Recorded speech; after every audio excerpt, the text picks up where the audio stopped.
más de 4 millones de ovejas en Uruguay. Eso es más de una por habitante. Desde los orígenes de este país, la oveja participó en la creación de nuestra identidad, en la economía, la cultura y el modo de habitar el territorio. Y aunque hoy comparte el campo con otros rubros, sigue siendo parte de algo que va mucho más allá de la producción agropecuaria.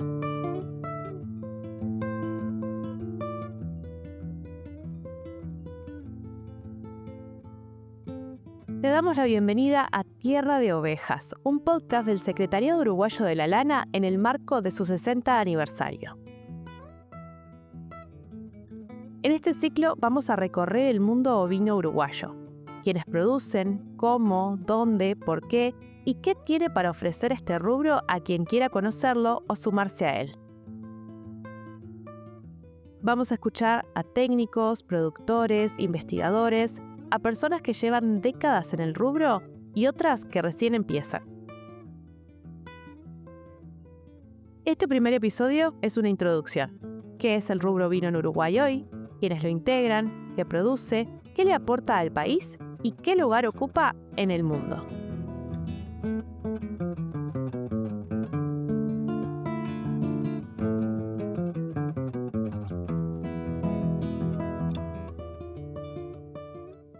Para entender el rubro ovino en Uruguay, hay que conocer a la institución que lo acompaña desde hace 6 décadas. El Secretariado Uruguayo de la Lana, el SUL, cumple 60 años en 2026. Nació el 3 de mayo de 1966 en la sede de la Asociación Rural del Uruguay, impulsado por productores que entendieron que el rubro necesitaba una estructura propia para promoverlo y apuntalar a los productores ovejeros en la toma de decisiones. Alfredo Frost es el actual presidente del SUL. Para él, estos 60 años tienen un peso particular. Son la historia de una institución que tuvo que reinventarse junto al rubro que representa. Bueno, el SUL en el año 66, en un acta logrado en la Asociación Rural del Uruguay, es creado como institución de los productores y de alguna manera para trabajar en lo que era la producción ovina para un Uruguay que era muy lanero en aquel momento. Y entonces el énfasis y el foco era en lana. También hay que recordar que en ese momento el rubro lana para el Uruguay era el rubro 1 de exportación.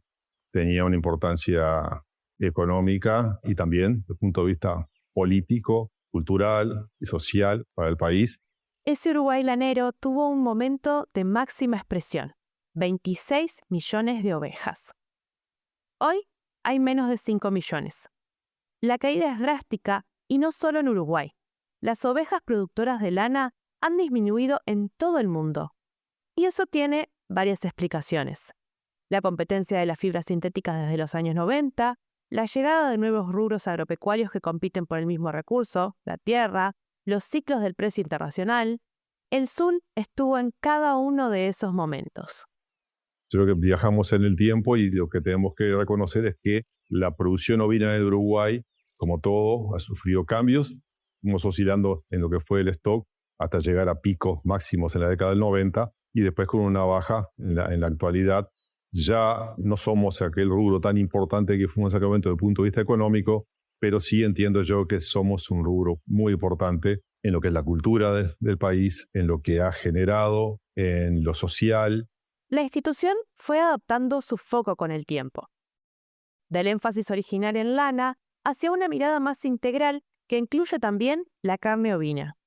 Porque la oveja, en Uruguay, nos ofrece principalmente 2 cosas, lana y carne. Y hoy las 2 importan.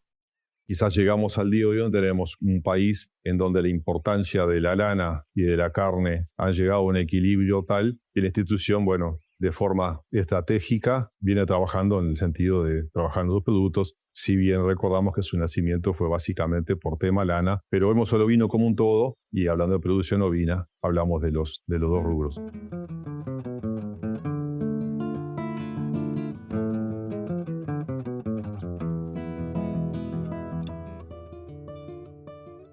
Cuando hablamos del rubro ovino, no hablamos solo del productor que tiene ovejas en su campo.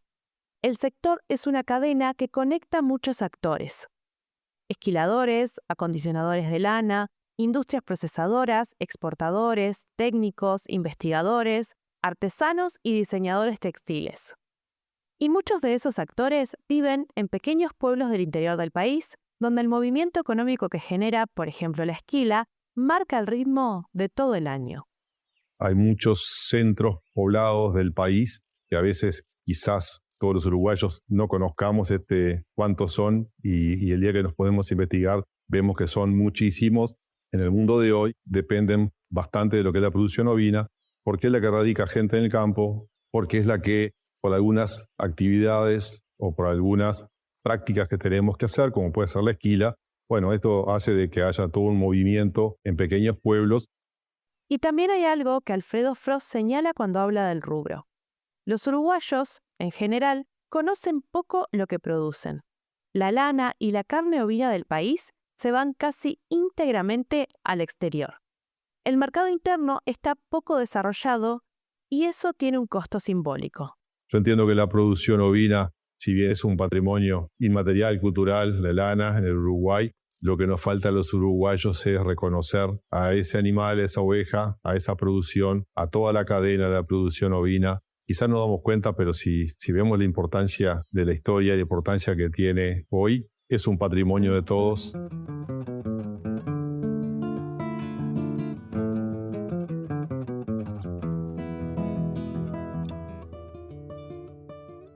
Uruguay exporta lana y carne ovina a más de 40 destinos en el mundo.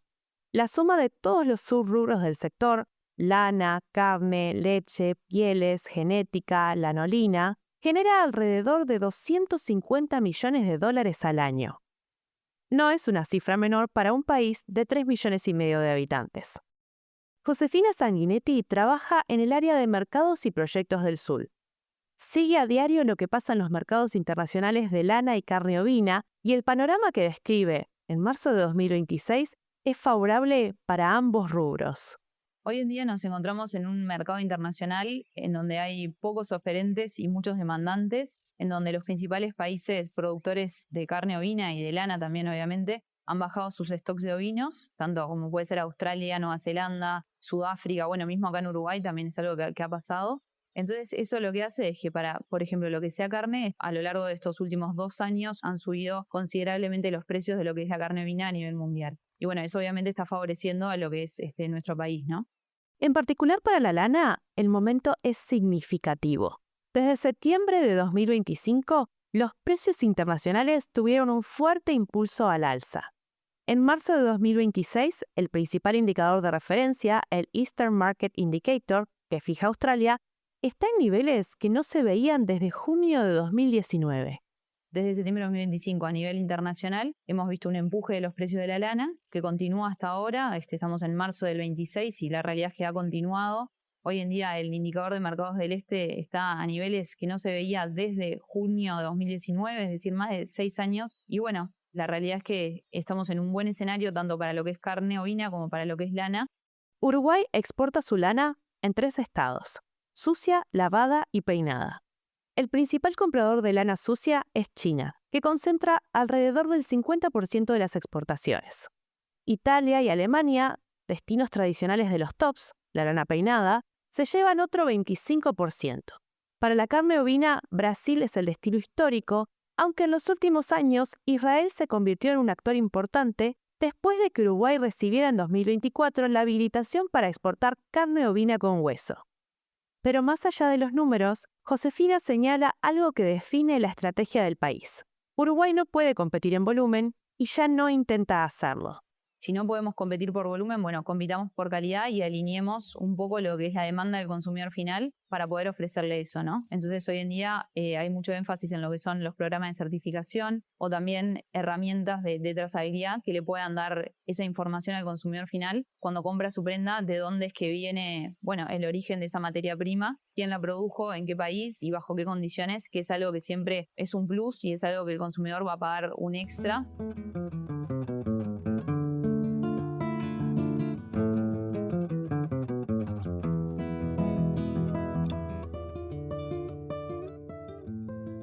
El SUL cumple 60 años en un momento que Alfredo Frost describe como inédito. Por primera vez en mucho tiempo, los precios de la lana y de la carne están bien al mismo tiempo. Eso tiene una consecuencia concreta. El interés en el rubro está creciendo. Entiendo yo que en este momento nos atrevemos a decir que estamos frente a un posible punto de inflexión y estaríamos retomando un ascenso en el stock, donde vemos en estos últimos meses todo lo que fueron los remates, en donde claramente se ve una retención de vientres, una venta muy importante de machos, y en donde en todos los remates y todas las expos que hemos estado y en la que hemos estado, hemos tratado de interactuar o preguntar, hay una demanda muy importante de hembras desde dentro del sector y gente que está queriendo entrar en el sector. Para una institución técnica y de interés público como el SUL, este momento de inflexión también es un desafío. Estar a la altura de lo que los productores y los mercados van a exigir, con tecnología, con ciencia, con formación y con la capacidad de transmitir ese conocimiento al territorio. Entonces tenemos que reconocer que así es como una institución técnica puede progresar y adaptarse en el tiempo y hacia el futuro, capacitando su gente y estando a la altura en el nivel, en todo el mercado y por supuesto que en el área técnica, que es lo importante de nuestra institución.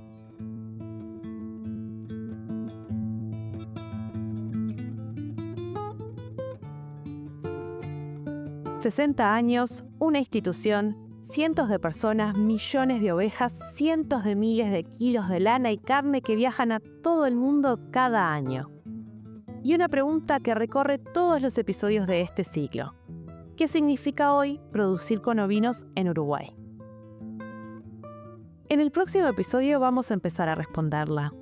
Vamos a explorar los distintos sistemas productivos que existen en el país.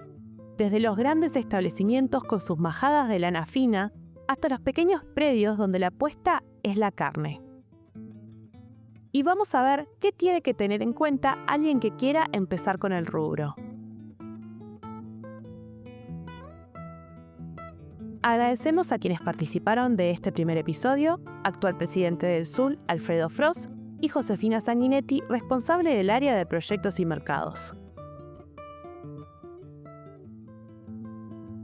Tierra de Ovejas es una producción de Estudio Robota y Viru Viru para el Secretariado Uruguayo de la Lana. Coordinación general, Magdalena Rocanova y Soledad Machado. Guión, Soledad Machado y Magnus. Narración, Soledad Machado. Referente técnico, José Ignacio Aguerre. Entrevistas, Magdalena Rocanova. Edición, Magnus. La música es de Epidemic Sound.